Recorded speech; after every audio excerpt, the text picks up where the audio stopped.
Good morning and welcome to the Economy and Skills Overview and Scrutiny Committee. We are meeting online today and the meeting is being broadcast live and will be available for subsequent broadcast via the Council's YouTube site. Just a reminder that members of the press and public may record and take photographs, except where they are confidential or exempt items, of which there are none today. So we move on to the next item of the agenda, which is apologies. Are there any apologies? Chair, I've received apologies from Councillor Zahir Khan.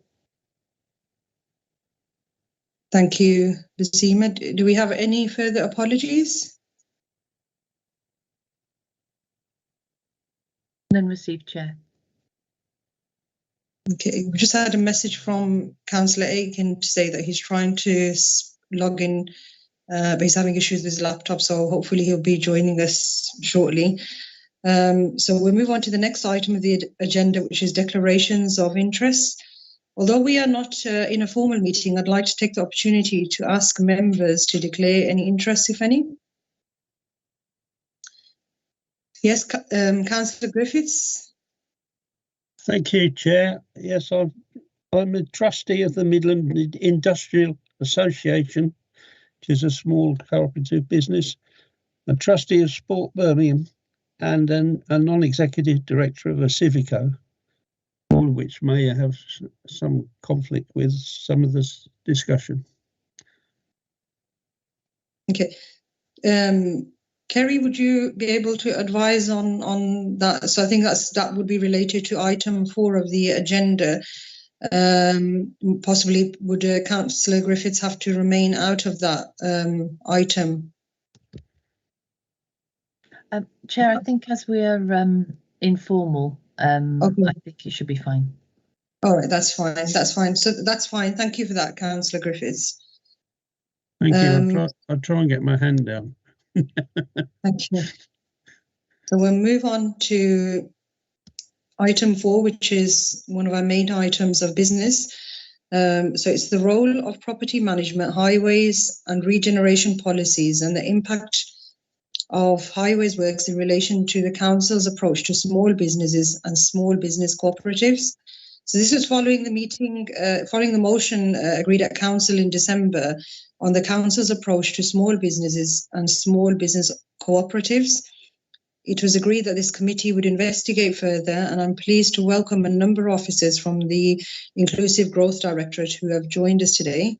So welcome to you all. Can I hand over to officers, please, for about 15 minutes? If you can come, if you can talk to us through the key points of the presentation, I think you'll be sharing with us. And then I'll open up the discussion to questions from the committee. Thank you. Yeah, thanks, Chair. Just to introduce myself for anyone that doesn't know me, I'm Kevin Hickson, the Assistant Director for Highways and Infrastructure. So, as you say, we've been asked as a collective, and I think it's just worth saying that this probably spans 2 or 3 directorates, which in terms of how the current directorate structure sits. So it's been I think a sort of collaborative effort from officers across the piece to pull this into one presentation for you today. So what we'd like to go through, Chair, is we'll in terms of answering the question, Becky Farr is going to drive the presentation as we go through. As we go through the various different elements of it, we'll hand over to specific officers to deal with those specific issues that have been raised in the question. But if we just go on to the next slide, Becky, I think we've used the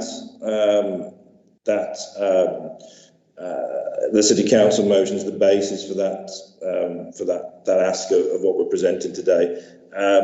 Clearly, there's quite a bit of emphasis around highways, but we're also conscious of the property management part of this and where this I suppose might have come from as the genesis of the questions come from and the challenges come from. So I'll lead off on some of the highways aspects of it, and then I'll bring in, provided that I'm just checking the list of who's here at the moment from the officers, while I'll bring in Ian Chaplin from Property Services to talk about property and property management.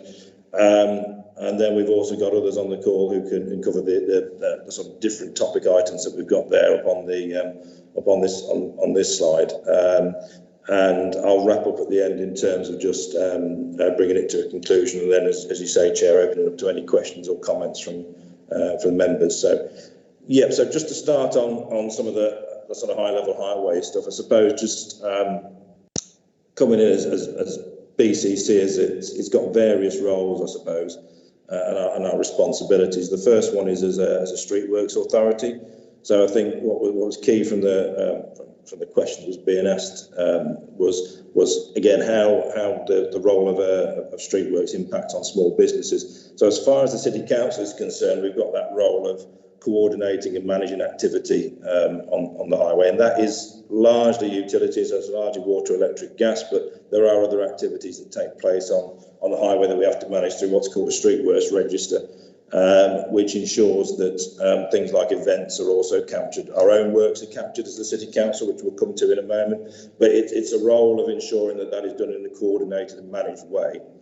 There's this legislation, as we say there, the New Roads and Streetworks Act, which gives us powers, obligations and responsibilities to deliver that in a managed way. And what we can do, and what we do very often in terms of the notices that are put in for us for people to work on the street, what we call works promoters, we're able to put conditions on the approvals that we give them through those notices in order to mitigate impact. So particularly with businesses, what we've done a lot in the past is where either some road closures need to be done or footway closures need to be done to enable utilities work to take place, for instance.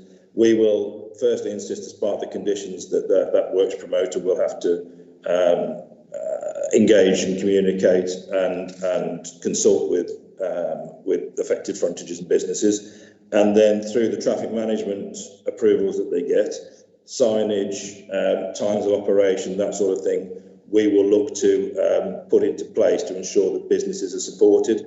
So again, if there's a need for deliveries for small businesses, we'll look to ensure that traffic management arrangements encompasses deliveries. So as an example, so that's one of the roles that we have. We don't have a direct role over whether we can and can't stop the work, particularly where utilities are concerned, but we can look to manage and mitigate what they do.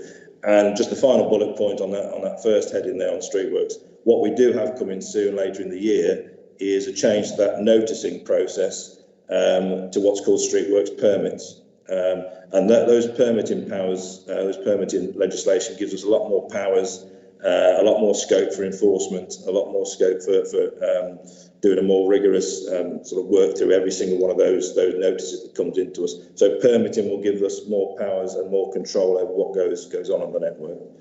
There's then another role that we have as the City Council is to say we have to notice and our own works, but these are our own works essentially. The BCC works that essentially fall into two baskets.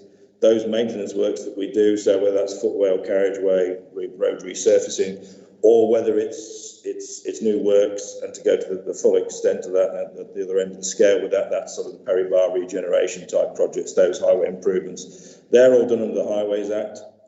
And as we said there, they are all also coordinated and noticed in exactly the same way as the other utilities works as well. So we still have the same sort of rigour applied to our own works as we do to external works.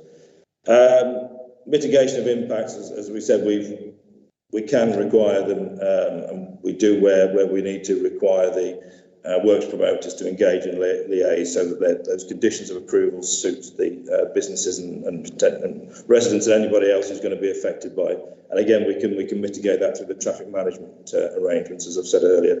Compensation is a bit of a, particularly where business is concerned, is a bit of a difficult one. There's no legislative requirement under either the New Roads and Streetworks Act or the Highways Act for compensation to be paid for loss of earnings or for loss of income for businesses. However, there are other ways of doing that, and there is other legislation where some of the utilities are concerned where businesses can claim compensation from them. So, for instance, the water industry under the Water Act, there is the requirement for the water companies to have a compensation scheme for small businesses, and it's the same with the gas companies as well.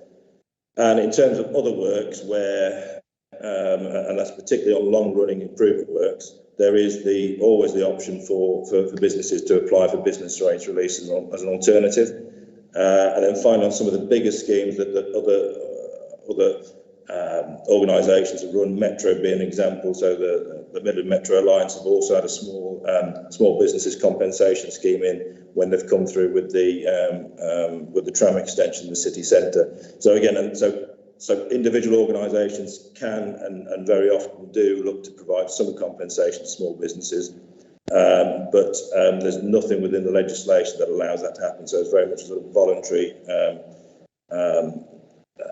process that those organisations go through. So if we go on to the next slide, then it's just some thoughts about, again, how as a highway service we perhaps support small businesses in other ways. And I think we will, as we go through this, perhaps touch on the COVID response a couple of times, but clearly when we were going into the reopening of the high streets in the summer of 2020, there was a lot of work and effort put in by my service and the wider sort of highways and transport service on reopening the high streets and supporting small businesses, particularly as far as things like the installation of what's called parklets or eating out and dining out, sort of outside eating space was put into place. And a lot of those, as we said here, they were temporary measures, but we are now working with those businesses to look to make some of those permanent. So I think the COVID response has been a good example about how we can work and look to support small businesses by doing things on the highway to support their livelihoods. And I think connected to that, there's an awful lot of work we do, largely in the city centre, but there are some again in local centres around street licensing, and particularly as we've put there, the cafe licence side of things, as far as the highway service can go, is quite extensively used in order to support, again, the ability for companies and eateries to be able to extend outside their own premises and expand their footfall and patronage. So there's just a couple of examples there how we sort of, the highway service, look to support businesses outside of regular service. Now I think I'm handing on next to Ian Chaplin, if he's here yet, or is it Naomi? It's me. Yes, thanks, Kevin.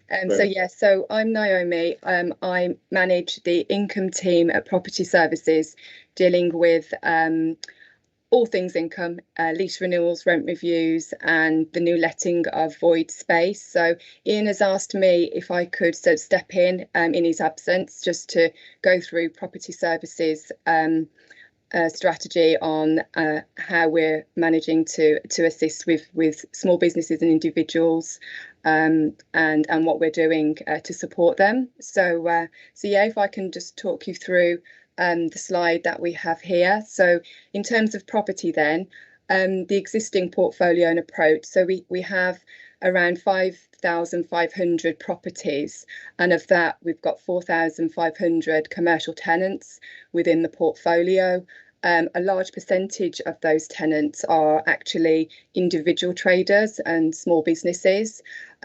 We always try to offer flexible range of tenancy agreements, low cost, affordable tenancies, to ensure, I guess, easier startup for individuals. We're looking at retail space, office space, workshop space, which is supported by potentially incentives to get businesses up and running as well. So we have a proven track record for allowing tenants to be able to grow and expand their business, to be able to remain with BCC as landlord. This also enables some of the organisations to take more than one property, perhaps, which obviously allows them to expand in different ways. The investment strategy that was put together in 2019, it sets out our intention to rationalise what's becoming more ageing portfolio. So reducing the number of poorer performing assets is what's on our agenda at the moment, and being able to reinvest the funds into the purchase of new modern buildings, which again will hopefully attract new businesses and enable some of the existing tenants to remain in some of our properties. Also, the reversionary sales to long hold interests. We hold long holds, sorry, we hold a number of traditional long leaseholds where the leases were granted sort of post-war era to enable industrial development on vacant and cleared sites. And as those leases reduce in unexpired term, it becomes difficult for tenants to obtain institutional funding for redevelopment. And so the two approaches that we've adopted has either been to maybe perhaps have a RIGA situation, the grant of a new long lease at a modern ground rent, or dispose of the reversionary interest. As an example of this, which Property Services has dealt with, was a property called Wing Yip, whereby the company had agreed to remain in their current location but expand their business operations on a site they currently occupy under 3 separate leases. So in response to COVID support, sort of picking up on obviously what Kevin has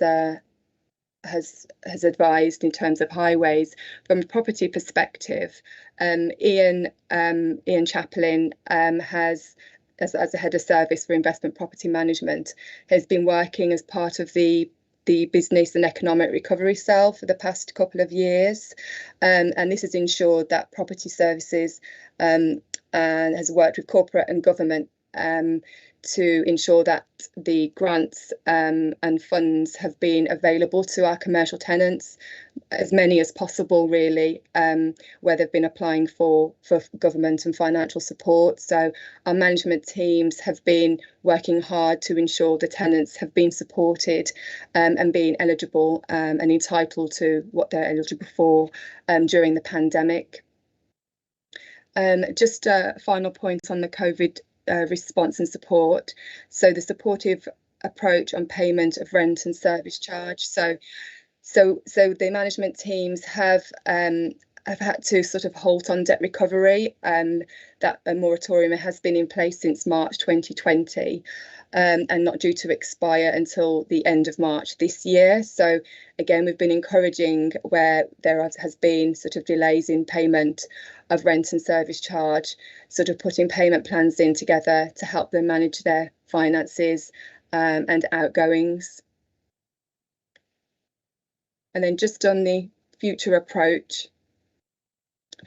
So we are implementing at the moment a new Property Services website, which will be a more sort of customer service focused site, including information or how-to information and guides for the smaller businesses and new tenants to contact us about their property requirements. There'll be contact forms, initial inquiry forms, enable them to get hold of Property Services surveyors a lot easier. We're hoping that the process will become more automated, improve the functionality of the system, and to allow a better customer service experience for the letting of properties, but also the sale of the properties as well. In addition to this, we are supporting the meanwhile use strategy, so working with colleagues in neighbourhoods, looking at the vacant space we have in the high street in particular, which has increased over the pandemic times, and trying to think of ways that we can make more use of that space. So inviting, the intention is to invite individuals and small businesses to see how best they could use this void space for a short-term period. I think that this will also be picked up a bit later in the presentation on the urban centre slide as well. But I think the idea is to help improve the look and feel of the high streets in the future. Okay. So I think I'm handing over to Mohammed Zahir and Suresh Patel to discuss the support to businesses. Thank you for that. I'm Suresh Patel, Business Enterprise Innovation Manager. I'm attending on behalf of Mohammed Zahir. The Business Development Innovation Team is part of the Inclusive Growth, and our purpose is to promote economic prosperity through development and growth of businesses by creating new jobs increasing productive space within properties and improving skills. Over the last 2.5 years, we've supported the business growth programme that's been delivered to a value of £79 million. The funding has come from ERDF, which is the European Regional Development Fund. We've got a further £11 million for the property investment programme, and funding is still available. Again, this is funded through ERDF. And then we've got a £12 million supplier skills programme. Again, funding is available and it's funded through ESF, European Social Fund. Next slide. So during the COVID-related business grants since June 2020, we've funded £52.4 million worth of discretionary grant support. This is broken down into 10.8 million discretionary business grant, supporting 2,000 businesses in the city. Further £33 million additional restrictions grant round 1 supported 12,000 businesses. A further £7 million additional restriction grant round 2 supported 400 businesses, and then 1.56 million additional restriction grant round 3, which is supported businesses which have been affected by Omicron variant. In total, we've safeguarded 25,000 jobs. The business rates to deliver 380 million in mandatory grants, again, to tackle COVID-19 impacted businesses. Next slide, please. Okay, so looking into the future then, the current programs we've got, this will continue to fund up to June 2023. We have commissioned consultants who are looking at feasibility study, looking at alternative financing vehicles. The fact that the ERDF grant and ESF grants no longer will be available going forward, then we have to look at the business energy and industrial strategy department through the UK Shared Prosperity Fund to fund some of these replacement funds. However, we know that there's only going to be up to 50% funding available to the budgets that we've been used to in the past.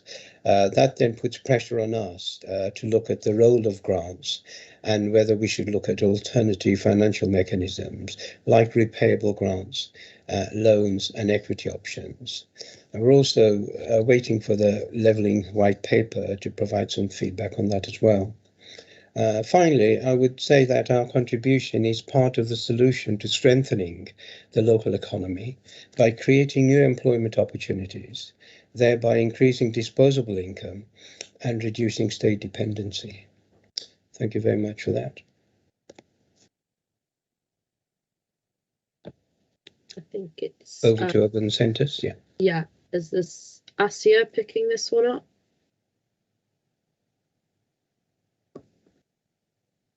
Have we got Asia on the call? Hi, yes, I am here. Sorry. There you go. So as part of the COVID response, we have had some ERDF funding through the Reopening High Street Safely Fund, and now the ERDF Welcome Back Fund. So the first phase of the Reopening High Street Safely Fund was very much about introducing temporary public realm measures, which would include widening of footways to aid social distancing, and this was carried out across high streets and shopping areas in the city. We also introduced some hospitality schemes, which Kevin touched on earlier. Those hospitality schemes were, again, to try and support businesses within the hospitality sector to be able to continue trading whilst we had the social distancing measures in place. Again, most of those measures were quite successful, and as Kevin mentioned, some of those hospitality schemes we're now looking to actually make more permanent going forward. We also introduced comms campaigns, and this was very much in line with the COVID safety messaging, the hands, face, space. So this was at the peak of the pandemic and trying to ensure that different areas in the city and different demographics were getting that message and continue to follow the government guidance. The Welcome Back Fund was a continuation of the Reopening High Street Safety Fund, but this was almost the next phase. So the focus of Welcome Back Fund was about encouraging visitors back to the high streets and shopping areas to hopefully increase trade for those businesses following the COVID pandemic. So this part of the fund, we have focused on events, so community events again across the city. We've delivered 18 events so far. We've got a further 6 events planned up until the end of March when the fund actually runs out and this project ends.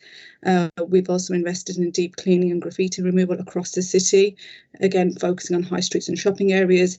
The reason for that is trying to make those areas more appealing for visitors to those areas. We've also invested in various beautification activities, which would be the likes of planting and additional seating and so on.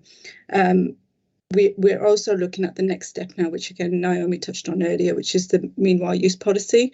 Due to COVID, we did have several empty units that appeared in these high streets and shopping areas. So it's how we can make best use of those empty premises to attract new businesses into the area, but also offer those opportunities for anyone that is looking to set up a business. So that is a study that we're currently tendering for. We've also we've also got a strategic review of high streets post-COVID. Again, given with the COVID pandemic, the way people use high streets is very different and shopping areas. We found the footfall in the city centre did reduce considerably and more people were shopping locally. So this review is trying to identify how people use high streets going forward. So we're focusing on 3 areas, Ballsbury Green, Soho Road and Cotteridge.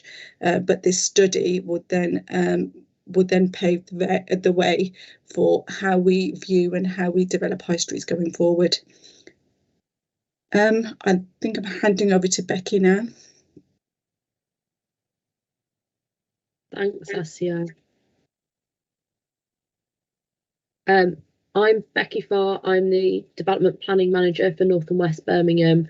I'm gonna start off with a couple of points, sort of urban centres related, to follow on from what Asia has just said, and move on to some other planning points and wider points around what we're doing to support businesses and businesses, small businesses, cooperatives in whatever form.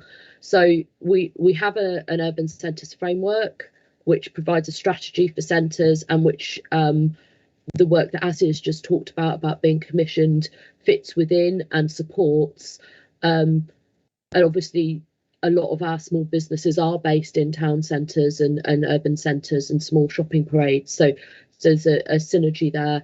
And both the urban centres framework and a range of other master plans that we're producing or have produced, so for example the Sutton Coldfield Town Centre master plan, we've got Perry Bar master plan going to Cabinet next week. They identify specific opportunities for small businesses, for incubation space, for startup space, for flexible space that can be greatly beneficial to small businesses. At a more strategic level, the way the council's land use policy is developed, and particularly through the review of the development plan that's kicking off at the moment, means that we're able to consider small businesses of all sizes in making policy decisions and looking at our employment land, our approach to allocations of employment land, to ensure that they support growth and that they support growth of local business, of small businesses, as well as the needs of larger businesses. So looking at different scales of employment use, and also uses within town centres. Seem not to be able to move on the slides while I'm presenting. A couple of examples here from specific projects. So around Perry Bar, when we did some land acquisition in Perry Bar, we supported the small businesses in the immediate area with their relocation, in terms of both cost, which obviously we're statutorily required to do, but also in terms of seeking sites. All of the work going on in Perry Bar at the moment, the capital investment that's happening there is delivering really significant social value, over £200 million of spend in the local area. some of which, not all, but some of which is with small businesses or with businesses who have a local small business supply chain. Within the proposals of the master plan, we're creating spaces for small businesses within new development, whether that's small retail spaces, opportunities for startups in, for example, the proposals around the reuse of the bus garage there. We're working with property services around a meanwhile use on one of the sites that will sit vacant for some time, or would otherwise sit vacant for some time, which will have easy and easy out tenancies for startups or small businesses to test their concept really, and to either scale up if successful or to step away at limited cost. In terms of moving forward with the delivery of the master plan, we're setting up a community panel, possibly with a sub panel, or as part of that having a panel for businesses to engage with the future of Perry Bar and be part of that. And more broadly, there's initiatives that support the town centre, which, as I say, is the home to lots of small businesses.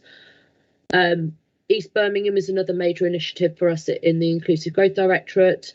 The Federation of Small Businesses sit on the board, the East Birmingham Inclusive Growth Board, and have been working quite closely with colleagues at the council and across other organisations to ensure that small businesses are supported and represented well, working with the business improvement districts, or where there aren't bids, the other appropriate business organisations, or working to help businesses come together and cooperate.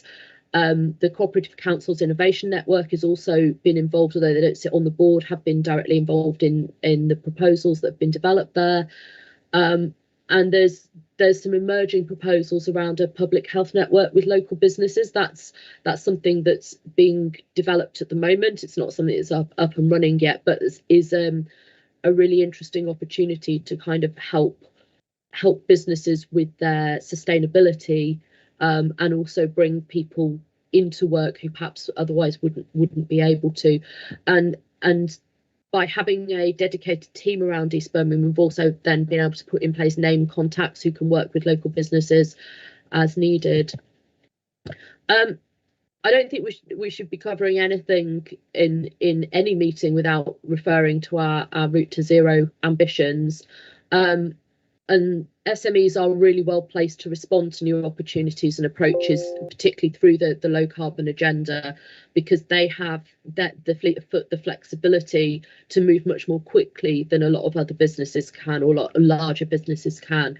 And they've, over a sustained period, SMEs have had a really key role in domestic retrofit in particular. One of the things, obviously, the council as a major residential landowner and property owner has the capacity to do, and is seeking to do, developing this programme of long-term domestic retrofit, which will create that demand certainty. And so we're able to work with small businesses to help them achieve contracts or secure contracts, and provide them with that long-term certainty that there is a role for them on an ongoing basis. We're working with the LEP, with University of Birmingham, with other partners to identify new business opportunities that those more fleet of foot small businesses can latch onto, and also in terms of our own land holdings and property holdings. We're working with the Civico to improve the energy efficiency of BCC commercial properties, which means that businesses that are tenants in those properties are better able to access funding. A lot of new grants and support from banks, for example, required them to demonstrate a certain amount of energy efficiency in their property in order to then invest in their property. Couple of other things I just wanted to touch on. Obviously, you'll all be aware of the Birmingham Business Charter for Social Responsibility. Depending on the scale of tenders, the commitments are different, but it's a proportionate commitment to goods and services being procured locally. That often, therefore, leads to that SMEs and third sector organisations being more involved or gaining support that perhaps they wouldn't otherwise have access to. And there's a matching project through or a portal called Match My Project, which enables small businesses, third sector organisations, cooperatives who perhaps need additional support, community groups, etc., to access opportunities that larger organisations can put in place for them. It wouldn't do to not touch on the Commonwealth Games. I haven't got the figures around this in particular, but there has been a big target of around local procurement, and there's been particular activity to engage with local businesses and small businesses to I don't like the word upskilling, but I can't quite think of a more appropriate word right now, but to position them well to access contracts as they come forward through the organising committee. And moving forward, obviously, there's lots of more opportunities around engaging with the digital agenda. So the council's working with the West Midlands Skills Partnership to particularly improve digital skills and digital innovation with small businesses and engage small businesses in the 5G innovation pilot. I don't know whether Peter or anyone wanted to say anything more about digital, because I think there are a couple of things that the council is doing directly. But otherwise, I will pass back to Kevin, who will draw a couple of conclusions and then open up for questions, I think. Yeah, thanks, Becky, and thanks again, Chair, but not to dwell on it, because I'm conscious we've probably run a bit longer on this than you wanted. But I think just to sum up, it is a fairly wide-ranging, I suppose, challenge or question that we've been set here. As we said, it does cover a lot of areas in terms of the sort of challenge that's been put to us. We think we've answered it and drawn the best examples out of it as we can, but I think, as Becky says, we're happy to open it up to questions, Chair, and the officers around the table can pick up anything else that members either want more clarity on or think that we've missed. So, thank you very much. Thank you, Kevin, and thank you to everyone for your reports. I'll open up for questions now. So, if any members have any questions, if you want to raise your hands, and I'll take them in the order that I can see them.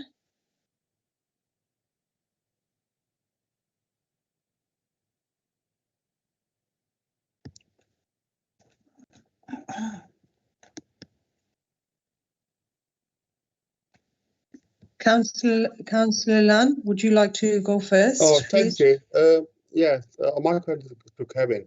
Talking about roadworks,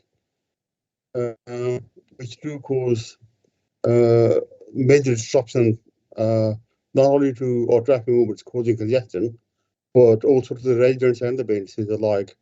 The issue I find sometimes is that there's a lack of coordination between utilities.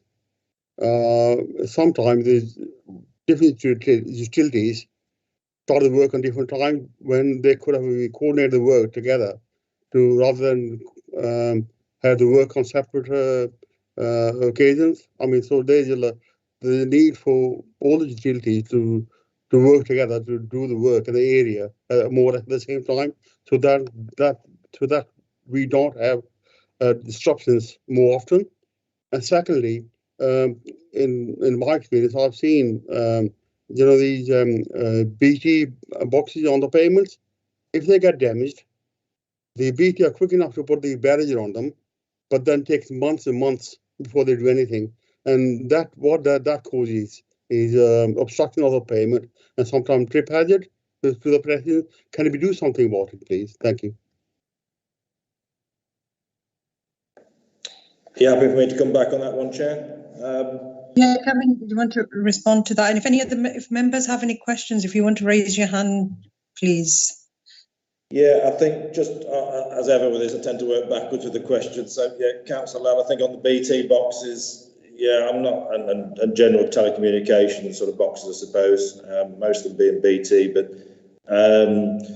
I know historically that there's always been a bit of a problem with capacity within the telecoms industry. So, for instance, particularly where their boxes are concerned, they do have sort of specialist gangs and workmen that actually do that type of work in terms of repairing and constructing telecoms boxes. So, and we've always been told that there's quite therefore a long lead-in time for some of those things. But I think you're quite right, is that if what they're doing is a temporary fix while they're doing that permanent repair isn't acceptable in terms of obstructing the footpath or even the way it appears sometimes. I mean, the appearance of it is also an issue that we're often concerned about. If things are left in a temporary state for months and months, it tends to sort of accelerate and exacerbate a situation where things are looking unkempt on the street, and it draws other problems such as fly tipping. So I think those things we are keen to shut down as soon as possible. I think that the answer to it is going to be far easier for us to deal with. I mean, it's just a quantity issue largely for us in Birmingham under the current noticing system of Streetworks. When we get permit systems in place, we will have more resource to be able to enforce and inspect these temporary works and take action against BT, or potentially step in and do those works ourselves to put a better repair in. So I think there's no perhaps short-term answer to BT's I suppose workforce problem in some ways, but in terms of how we manage, how we pursue, how we push, how we chase BT to get those works and make them a priority for that limited workforce they've got in Birmingham. I think permits is probably going to be the answer to us when we can get an expanded inspection and enforcement team to be able to act on that. I think the sort of perceived lack of coordination with utilities and the actual lack of coordination between utilities, I think that's always been an issue. That there are some practical reasons why that coordination, why you haven't got multiple utilities working effectively in the same hole or on the same stretch of road at the same time. There are some practical issues to that, particularly when you take a sort of water and electric, or electric and gas don't particularly mix in the same hole. So that there are some practical considerations about those utilities working in the same area. There are some organisational things, for instance, they all employ their own contractors. They're all different contractors. All those contractors are specialists in putting their own kit in the ground. So if that's gas, they've got particular, again, trained people about using putting gas mains in. Water will be different again, electric will be different again. So it's very often very difficult to use the same set of contractors, which would be the ideal thing, to do everybody's work all at the same time.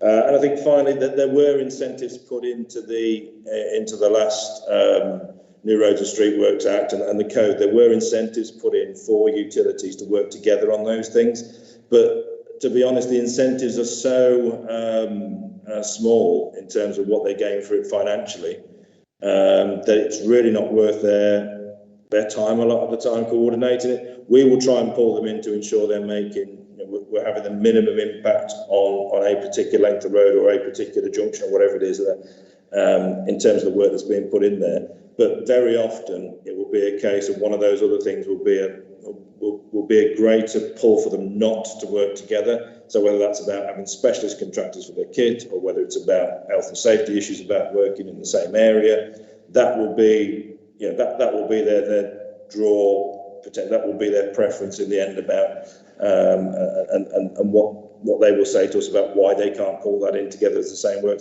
And I say the financial incentives to them do doesn't outweigh that by a long way, unfortunately, in terms of what went into the legislation. But again, I know it sounds like the answer to everything, but permits again will give us greater control over what work and greater oversight about trying to manage those works, coordinate those works, and ensure that where we can challenge them on some of those constraints they're putting on, potentially on them working in the same areas at the same time. So again, permitting should and will help us with that if other permitting authorities' experiences are anything to go by. Thank you for that, Kevin. Vasima, I don't know whether you can see whether members, anyone's raised their hand, because I'm having a bit of difficulties as I'm signed in from my phone. Okay, Yes, Councillor Councillor I have Cornish. raised mine, Councillor Cornish. Okay, thank you. So Councillor Cornish, would you like to ask your question, please?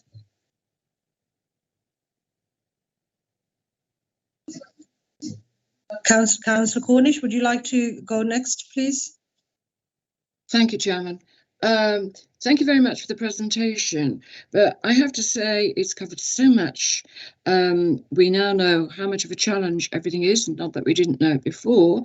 However, it does make it quite difficult for me personally to ask a straight question, simply because it's covering so much that all people, as elected member, we get all kinds of comments and concerns and anger and frustration and good things too, to be able to put everything into context at the moment, because it obviously looks there's an awful long way to go still. We know that.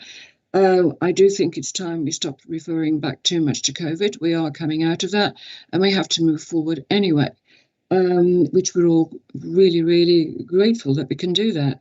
But at the moment, everything you've put forward today, very informative, thank you very much. But I've not actually heard anything yet that says what results you've actually achieved and where we are now. It's pretty obvious that we've still got a long way to go. We know that. And what small businesses need, they need members of the public to go in and purchase from them, whatever business they are. And at the moment, that is making it quite difficult for a lot of people that want to do that. Clean air zone, of course, and going into the city has not helped. But also, there's an awful lot that needs to be done in outside areas. All areas need and want their high streets up and running. They want them to be. They've all well and truly tired of everywhere being boarded up and empty, and I do feel that perhaps there's not enough emphasis there on actually sorting out the areas that we have outside the city and speeding that up. I know, as I said earlier, a long way to go with that, but I would like a little more information, perhaps not now, but if at some stage you can come back and say exactly what we have achieved so far, please. Thank you. Thank you. Thank you, Councillor Cornish, for that. I mean, we obviously, as you mentioned, because we're just coming out of COVID, it's probably difficult to kind of make an assessment of where we are. But I don't know if any of the officers want to respond to that. And we can always look at, looking at this again, if members feel they want further sort of update once we're kind of, fully sort of out of this, out of the sort of COVID period. Rebecca? Thanks, Councillor. Thanks, Councillor Cornish, for your comments as well. I think if I'm understanding you correctly, Councillor Cornish, you're asking really about local centres, aren't you? In which case, I think perhaps Asia and I can take that away and discuss with other colleagues who are involved in local centre activity. Perhaps arrange to come back and present to you specifically about local centres. Yes, that would be a priority for most of us. Thank you. We'll arrange that through you, Chair, in due course. Thank you. And I think Councillor Griffiths is next. Thank you, Chair. Yes, I too wanted to talk about local centres.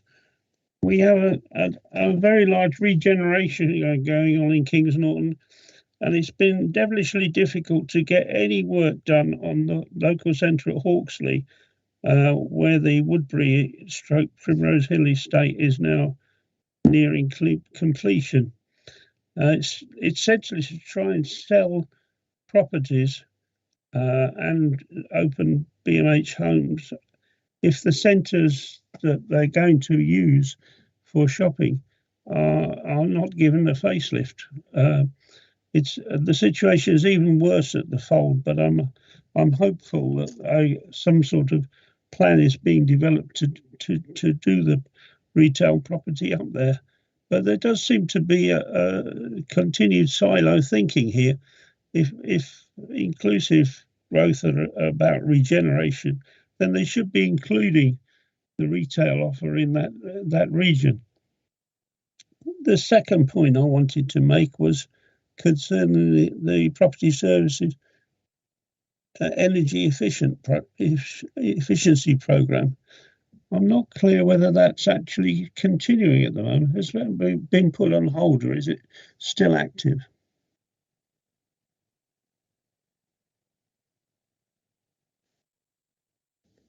Hi there, Councillor Griffiths. I don't actually work close in that field in terms of property management aspect. But from my perspective, I do think the energy performance it is underway at the moment, and obviously the estate managers are working to get the certificates for all the properties. We obviously need them to be a minimum level of E before they become lettable. So it's something that is in progress with the members of property services team at the moment.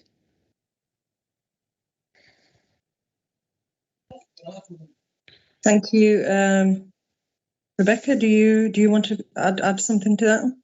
Just on Councillor Griffiths' first point around the local centres around Kings Norton, I'm happy to take that away, Councillor Griffiths, and speak to the teams and perhaps come back to you with a response directly.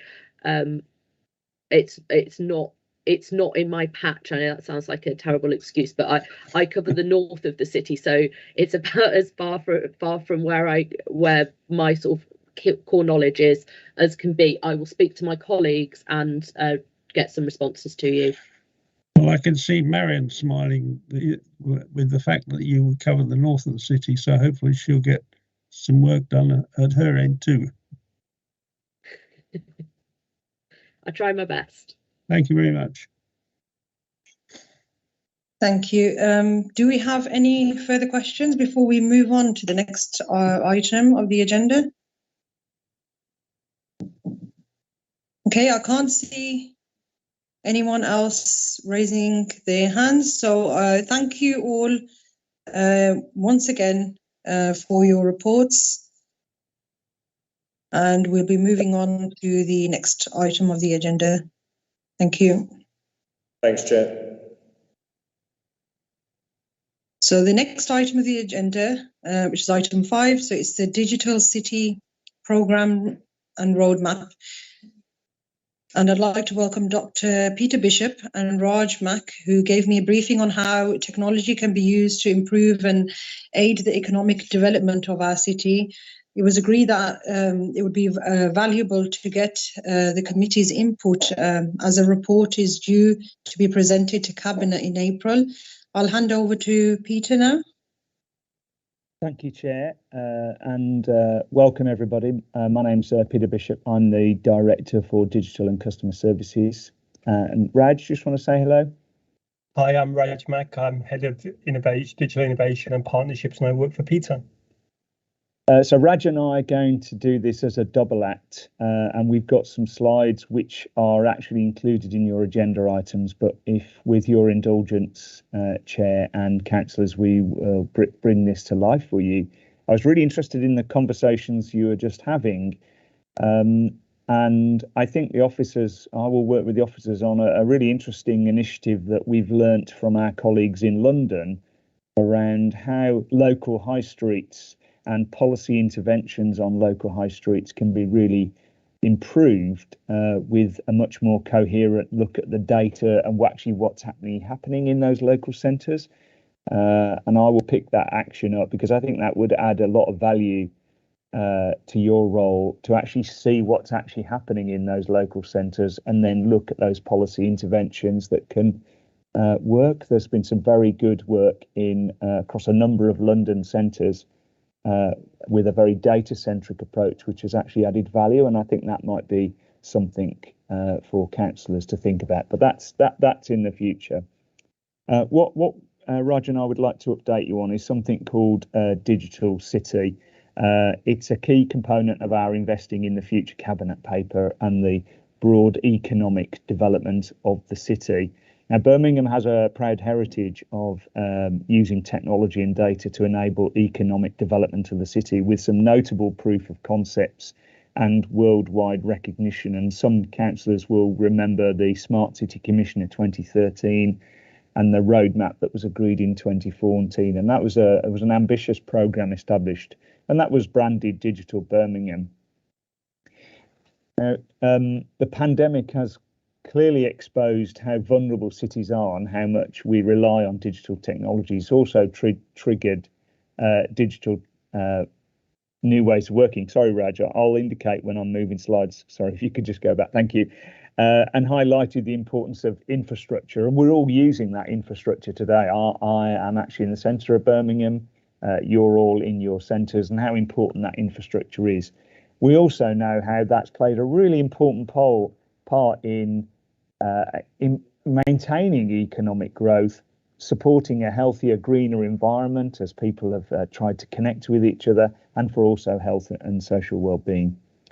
So we have been spending quite a lot of reflective time in the last year, 18 months, to renew our ambition for Digital City. And this presentation really takes you through that. So next slide, please, Reg. Thank you. So we want Birmingham to be recognised as a world-class leading digital city. Why is that important? It's because it attracts investment for those who want to work here. It attracts employees who then want to live here and then bring their families and grow up here. And there are many cities across the world who have genuinely embraced technology, things like Singapore, Barcelona, Manchester, Glasgow. And they're all positioning themselves as leading digital cities. And if you think about investing in the city, both as an SME or as a larger organisation, you want to know that the infrastructure, that ecosystem across that space that you are investing in, that place, has got all the things that you need, available talent, available infrastructure, etc. And Birmingham needs to grasp those opportunities by attracting that investment, attracting that talent in, attracting and helping grow new businesses, and be at the vanguard of adoption of these technologies, because they're going to be a very important part of how we move forward. As a city council, though, we need to renew our ambition. We need to be really clear what we're trying to do if we're trying to improve those social, environmental and economic well-being of the city. We need to understand how well placed we are to take on those opportunities, what those opportunities are, and what the roadmap will be. And today we're going to give you a sense of what that looks like, although this is still quite a draft piece of work at the moment, to ensure that that decade, the next decade, is genuine, a golden generation for the city. This is part of that inclusive growth portfolio, which you may have seen as part of the council's transformation, and is part of our delivery plan. So next slide, please.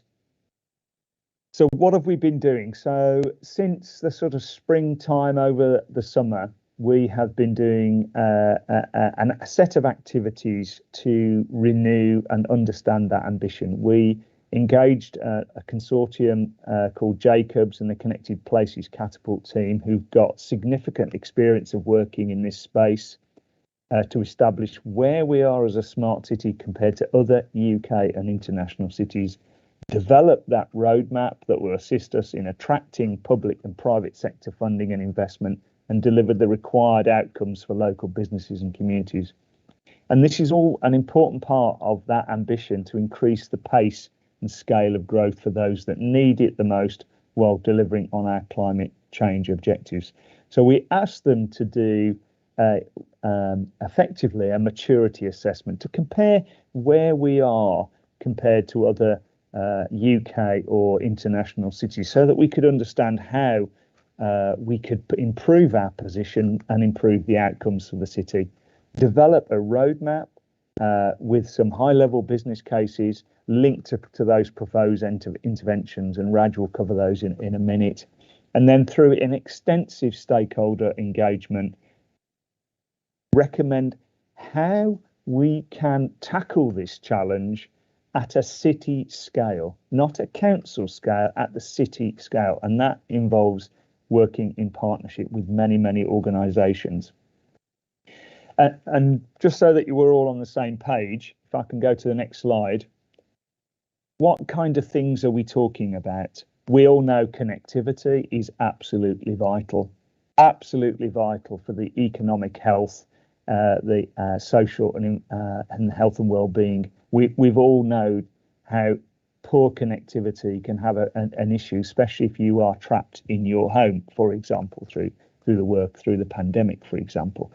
We know that the climate change objectives, we're talking about smart utilities, smart buildings, communicating more effectively, managing our CO2 emissions much more coherently across the properties within a city landscape. You talked earlier about the property position and EPC ratings. Data and technology can play a really important part of that. We talked about data. There is so much exponential growth in data at the moment going on at a personal level, mobiles, shopping habits, etc.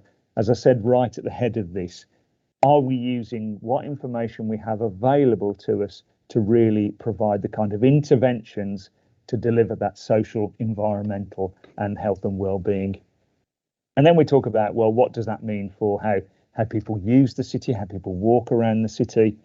How does that affect the urban centres? How does that affect transportation, stuff like that? And then other areas around digital skills, business development, communities.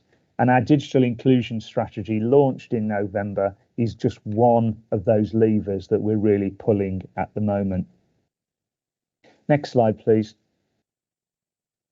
I think it's useful just to position why technology is absolutely needs to be at the top table when we're talking about economic development. The top 7 companies in the world, 10% of global GDP, are tech businesses.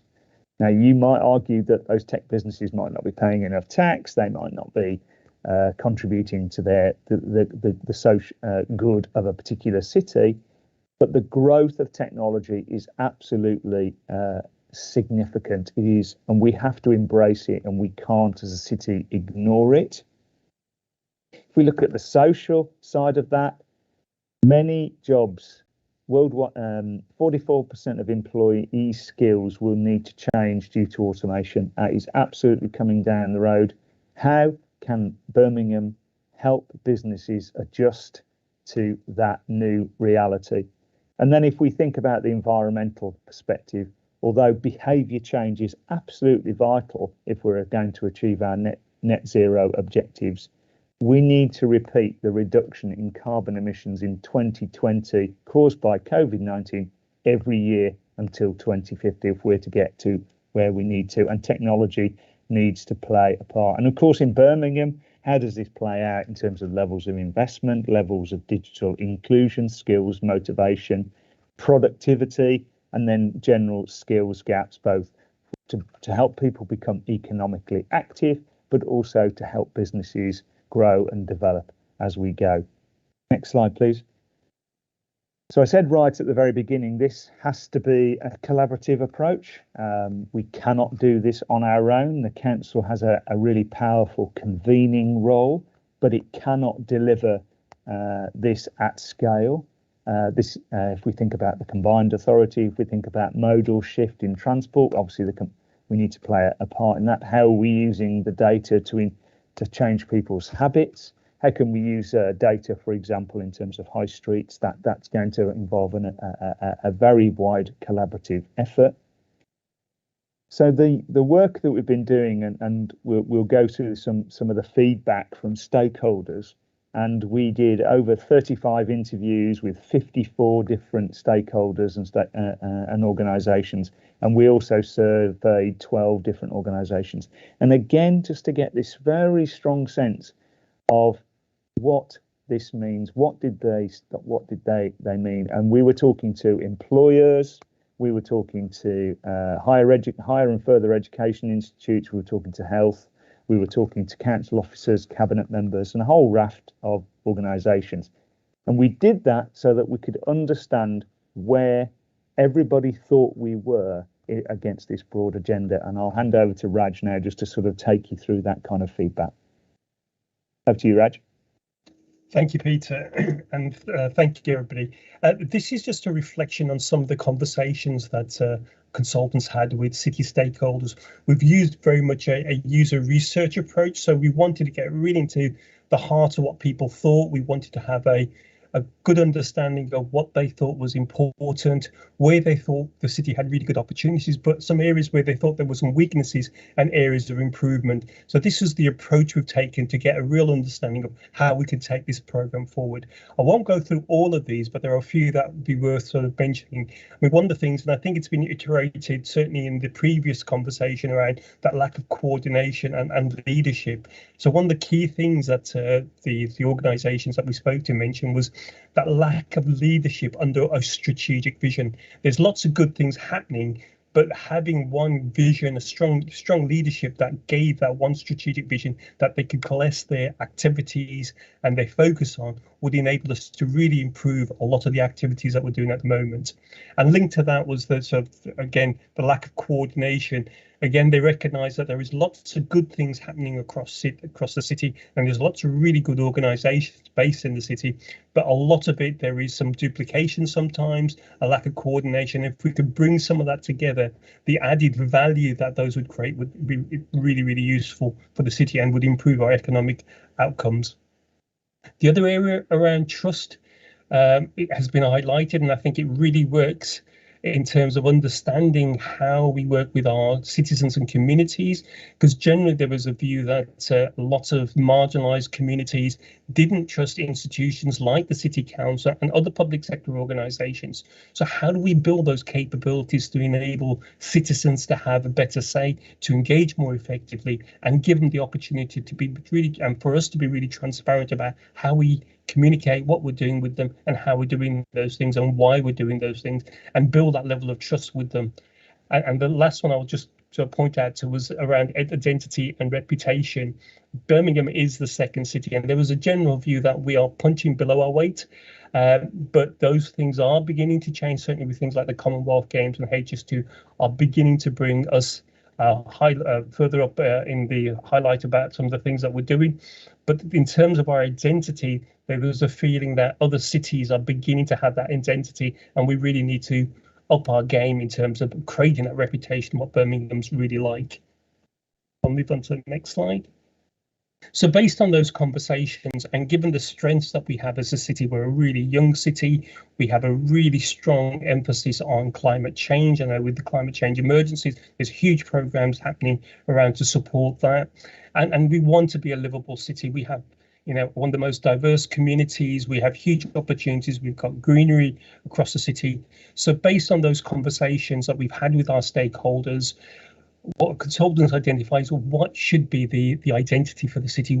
How do we pitch our smart city approach? And these were some of the examples that we could potentially pitch against. So what the best place to be young in, how to make Birmingham home of the green industrial revolution, and certainly a lot of things happening with the Route to Zero programme will support that, and make Birmingham the most livable city. And that brings a whole load of different factors in, and digital and how digital enable those will be an important part of it. So based again on those conversations, what we want to do was start to identify what are the key enabling activities that we could do right now to be able to support those outcomes. And this is not about boiling the ocean. There's many things that we could have done or they could have done. And what they've tried to suggest is a number of themes that will add that infrastructure, that will create that platform for other organisations to work with us, to actually develop some of their opportunities and create that platform for collaboration with different organisations across the city that we can all work together. So the 5 key themes are beginning to emerge. And the first one is around digital connectivity and foundation. And Peter's spoken about the importance of having that enabling infrastructure that lets SMEs, businesses use that infrastructure. And we've seen so much how important being connected is, certainly in the last couple of years. Connectivity has been the difference between survival and failure. So it is really important that we get that right connectivity in place, and our program is around looking at how we support that. Around data sharing, again, data will have such an impact on the way we make our decisions, or the way industry can actually use that data to create new applications and services and really take those forward. It's about how we actually share that data with different organizations across the city. At this moment, it's so fraught with legal requirements and not sharing data that most organizations would be willing to share. So this approach on data is creating that platform that we can share different data from public, private and community organizations, so we can be much more informed and get the insights with it, and so we can intervene in the right areas. Again, Route to Zero, it's a massive opportunity for a city, and it's something that's really important to us. And this is about looking at how we can use technology, such as the Internet of Things, sensors in the home, to start monitoring and work alongside the retrofit program, for example, to put smart devices into homes, so we can actually monitor the heating in the homes, understand if there are devices that are going to understand the levels of damp in those homes, so we can react and be more proactive in sorting those issues out before they even become issues for some of the residents, but also help them with their own behaviour change, so they can monitor their energy uses and have a better understanding of what's going on in their home. But at the wider level, having that level of instrumentation within our properties, it will also give us information about proactive maintenance, understanding when we need to intervene. So if we know a number of boilers are about to, not work anymore, we can do bulk buying. It'll help us be more proactive and plan our resources much more effectively. And we've heard about communities, we've heard about how important they are in terms of being engaged with them, supporting them and bringing them in to help us solve some of the problems that we have. And local communities know their communities, their citizens better than anybody else. So what we want to do is support them to develop those capabilities and get them linked into some of the big corporates out there, organizations, and bring their ideas forward and get an opportunity to get those ideas funded and open up. And what that community-led innovation is, to use those communities and get them to target the right interventions to the right places and help them access resources as they need them. And the final area is quite a niche area, and it's an understanding that Birmingham is very much a diverse community. We import a lot of our food externally, and this project is looking at how do we actually look at growing some of that exotic food that we bring in from externally, and all the carbon emissions that are associated with the distribution of that kind of food, and bring it in. How do we actually grow it internally, and how will that change the dynamics of the city? And that's what we're trying to develop here. So these are the initial ideas, and with each of these ideas, what we've tried to do is build the economic case around them. And what you'll see at the bottom of the screen is each of those themes have a potential economic impact on them. And collectively, these 5 programs alone will bring in over £1 billion worth of economic opportunity for the city. And that's where we're at the moment in those discussions. It's important to say that these projects isn't all about the council taking the lead. It's the council facilitating and working with different partners to bring these projects to life. But we haven't stood still and waited for the report. What we have done is recognise that there are a number of things that we can do.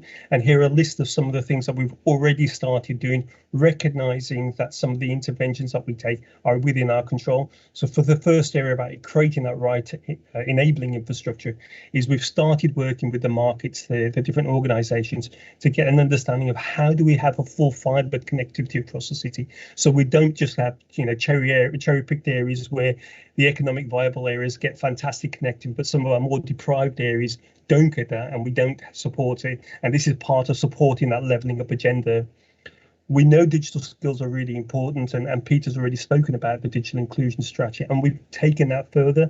We've implemented a team now, and that team, we've set up a governance in that, and we are looking to see how we can work with external partners to start implementing what was quite an ambitious action plan, and already things are beginning to start taking shape in that.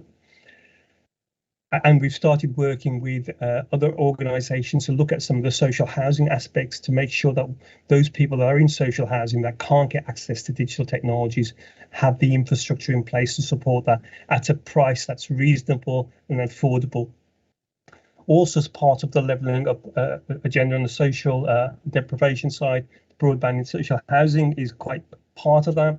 And then the other thing that we're doing to really push forward with the sort of innovation aspects is we've started working with different partners, and We created a test bed within the Birmingham Knowledge Quarter where different partners are coming on to see how we can exploit new technologies like 5G, like the Internet of Things, and support those SMEs that are really innovative to create new applications that will support the city to be seen as a pioneer in some of the opportunities that are coming forward. Thanks, Raj. Hand up to Peter. Yeah, thanks, Raj. So I mentioned earlier about where are we? What's the roadmap like? How do we get there? But what's the governance that's going to support that ecosystem?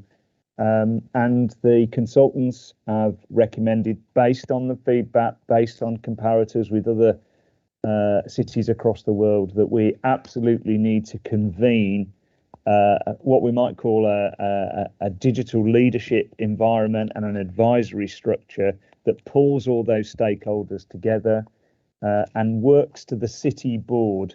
Now, that's the members might be aware of the city board, its terms of reference, and that construct of that ecosystem of partners coming together. But the recommendations clearly are that if we're going to operate at scale against those objectives that Raj has talked about, we need some kind of governance infrastructure. We also need a team to manage that and work those partnerships to deliver the value that we had. And for example, last week I was with the chief exec of BT Enterprise and saying, well, you're a big employer in Birmingham. What are you doing? How can you add value to Birmingham through your work rather than just seeing us as a sales channel? So those are the sort of key questions. Meeting Sir Peter Rigby, who members might be aware is part of the Rigby Group, set up specialist computer centres in Tyseley, a philanthropist who is investing in digital skills for young people in Birmingham. So again, how do we bring those people together so that they can drive the value that we had? Still a developing and emerging governance story there, but it will be part of the final report. And then just finally, I appreciate you've been very indulgent with us to allow us to present to you in this way. What's the next steps for us? So we're going to take those business cases for those 5 themes that Raj talked about. We're now socialising that internally and externally back out with the stakeholders. We're then testing how the governance will work both internally in the council's political structures and how that will work with City Board. The other recommendation, which is interesting one, and I've talked to the leader about it, and perhaps this will be something that will be post-election, whatever happens, is that we need to think about making, if we're going to become that organisation, that digital city, that transformed council that we all want and need, that maybe there's a requirement to appoint a cabinet portfolio holder responsible for the digital city programme. And I've mentioned about we're creating a small team to actually help drive this work. So that's the end of our presentation. It's actually the end of the materials that we sent in advance, but we hope that has been useful to sort of bring to life what this is all about. This might sound like it's technical, it's about technology, it's about data. There is that, but this is about how does that technology and data play its role in enabling that economic, social and environmental development of the city. I'm happy to take questions. Thank you, Peter and Raj, for that report. Do members have any questions? Councillor Lal, do you want to go first? Yeah, I'd like to ask Peter and Raj, everything is good on your presentation. What I need to know is what the time scale of getting all the outcomes we need. That's one question. Secondly, we know that we are having digital poverty. Some communities, it's fine having fibre access, to the thing, broadband to the whole homes, but the people can't afford to pay for the broadband either. So I mean, at the moment, issue of heating and eating either. But this digital poverty has been on there for so long. And thirdly, Raj, you're saying, while I agree with the reducing our carbon footprint for food. So surely won't that impact on our poor nations? Like you're not suggesting that we start growing our bananas here. Then what's going to happen to the poor countries who depend on importing bananas? Thank you. No, thank you, Councillor. I think it's really interesting questions. I suggest I'll pick up timescales. Raj, if you could pick up the digital poverty stuff, and then we can come back to the carbon footprint. In terms of the timescales, the most immediate is April, when we bring a paper to Cabinet.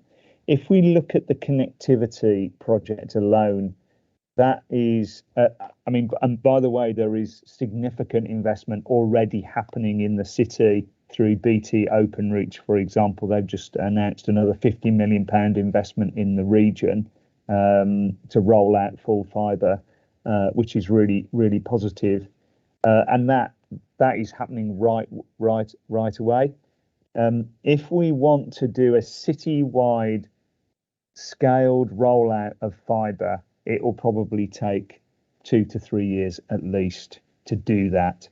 However, we're not talking about that citywide necessarily. It might be just East Birmingham. It might be infilling areas that commercially some of the organisations are not prepared to invest in, and this is where the council might want to intervene. And there, the timescales are slightly shorter.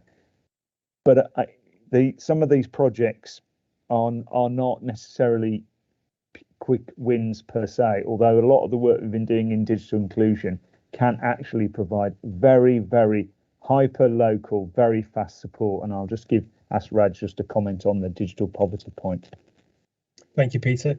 Yes, Councillor, we recognise the importance of digital inclusion really early on, and we didn't wait for this programme to be able to kick off some of the actions that we wanted to do in that. So we did last year, or back in 2020, we worked with a number of partners to identify the input of the activities we could do. So we set up groups called the Digital Education Partnership was the starting point, where we recognised our young children weren't getting access. So we worked with families and schools to identify some of those young people, and we distributed over 1,500 laptops with connectivity to young people who weren't part of any government scheme. So we tried to support those most vulnerable people.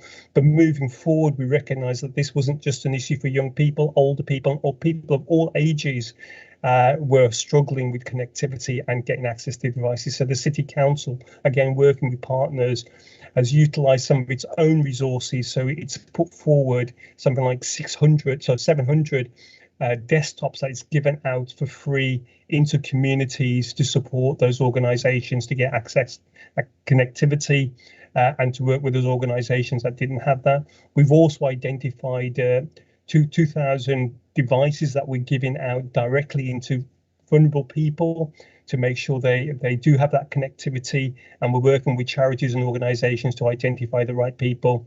A loan scheme's been set up that will give £500,000 funding to actually support those people as well. So those number of activities happening across the city, and we're working quite closely with the neighbourhood network schemes to work with them to identify where skills are needed for those people who haven't got the skills, but also with accessibility and data packs to support them. As we mentioned earlier, we've set up a governance board that will oversee the delivery of our digital inclusion strategy. And through that programme, we're identifying further devices that can be given out to the most vulnerable people. We've identified and worked with big telecommunication providers to see how we can bring free data to some of those organisations. And it's great to see some of the big corporates responding to that and have created things like the data bank that can offer free connectivity to those people who really, really need it most. So there's a number of activities we've done to do that, and that programme will continue because we recognise how important digital poverty really is. And we know that for all the things that we say, if people aren't connected and don't have access to data, a lot of the service the City Council provides won't be accessible to them. So we've worked really hard on that area already. Yeah, I think just to add, we're facilitating the rollout of fibre to social housing, and we put a lot of effort into that. And we've done that on two legs. One, support Openreach, who provide an open network to other providers to provide services. and that can be at a very competitive price point. But again, that still might be too high. But we've also taken a more closed approach with an organisation called Hyperoptic, who are installing their services into some of the social housing areas, and they provide very cost-effective access to broadband. But again, it is very variable, and the costs can be prohibitive in some areas. But those are the kind of interventions that we've done. You mentioned about carbon footprint, and it's a really difficult one.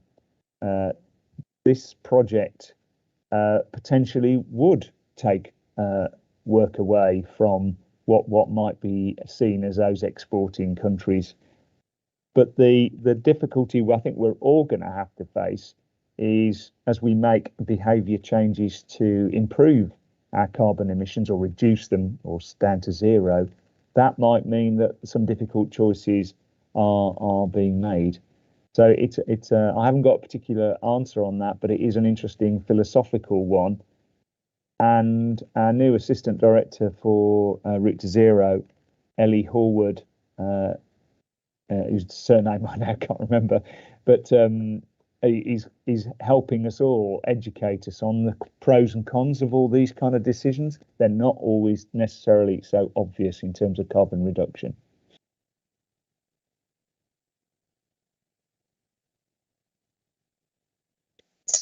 Thank you, Peter and Raj. Councillor Al, does that answer your question? Yeah, I still, it answered my question, but I still feel sorry for the poorer nations who depend on the imports of their goods to European or Western countries. So obviously, while I appreciate that we need to work on zero carbon footprints, but at the same time, otherwise these poor nations will be pushed into further poverty. So we've got to bear in that mind. So we have some obligation to them as well. Thank you. Thank you, Councillor. Do we have any further questions from members? Basim, I don't know if you can help me out, please, because I can't see. There's nobody full screen. No other indications, Chair. Okay, thank you very much. Thank you. So we'll move on to our next item. So thank you very much for that report, Peter and Raj, and we look forward to seeing this really important work develop, and hopefully we'll be welcoming you on the committee again, whatever the committee looks like, in the future. I would very much like to bring back the final recommendations to the committee, Chair. So we'll work on in the background on the forward plan, so that you can build it in at an appropriate point. But thank you all for listening, and really appreciate your time. Thank you. So we'll move on to the next item of the agenda, which is our work programme. So at our March meeting, we have a discussion on planning enforcement. This is following on from the recommendation in the scrutiny report on exempt accommodation agreed at City Council in December, asking this committee to look at planning enforcement in greater detail, as there's a gap between councillors' and residents' expectations with reference to service being delivered by the planning department. This ask is for the committee, together with the leader, to review existing practices, enforcement policies and procedures. The leader and key officers will be attending. So if there's any questions or suggestions or comments from members, on this, please do get in touch with either myself or Basima, Kerry. Additionally, can I ask members now what they think about holding an in-person meeting in March? We will be in the committee room C on Margaret Street. So do members have any views on that?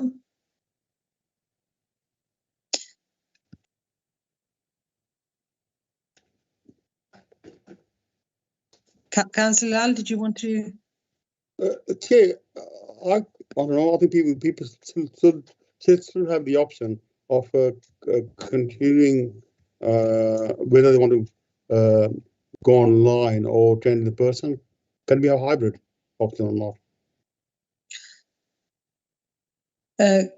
Kerry, would we be able to have a hybrid meeting? Chair, the only option for members would be to attend in person for a formal meeting. Otherwise, it ceases to be such. Members need to be present in the room for a formal meeting to be recognised as such. The only sort of hybrid nature would be for officers attending to limit the number of people in the room.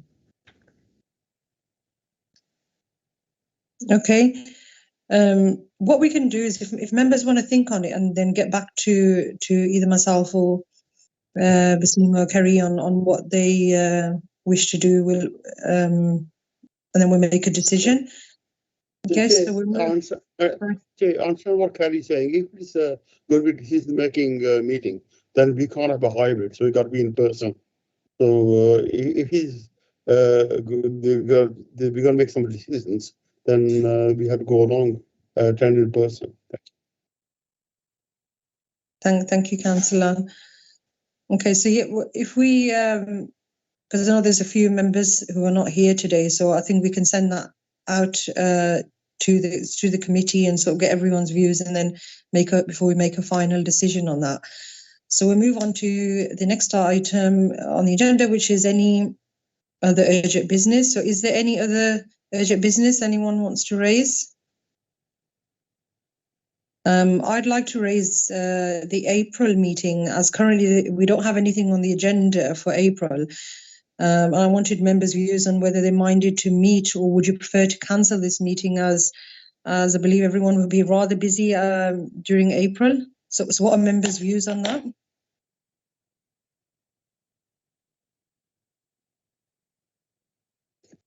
Yeah, I'll go along with that. Sorry, Maureen. Lord, may I elect. You go ahead. Sorry, that's my fault. I should have put my hand up. I'm having trouble. Once I put the hand up, I can't seem to remove it. However, I do think that suggestion that perhaps we give April a miss, because the priorities we all have at the moment is election time, and we are really, all of us, extremely, well, unless we're re-elected, there's no point in us talking about the next meeting, is there? So I'm sorry to say that, but I do think perhaps it's an idea that we consider, depending on what the rest of the committee feel, is perhaps we should give April a miss. Okay. I agree with them. I agree with the Lord Mayor-elect to cancel the April meeting. Thank you. Thank you. And I think Councillor Aikins has also indicated that would be good with him as well. So I think we'll go with that then. So we'll cancel this meeting. So we'll move on to the next item of the agenda, which is authority. Sorry, Councillor Griffiths, did you want to say something? Yes, I'm happy to contribute. I think if we're going to cancel the April meeting, it would be better to have the March meeting in person, because if we do have to make any decision, it will be the only chance we have to make a decision. Thank you. I would agree with that, Chairman. Thank you, Councillor Griffiths.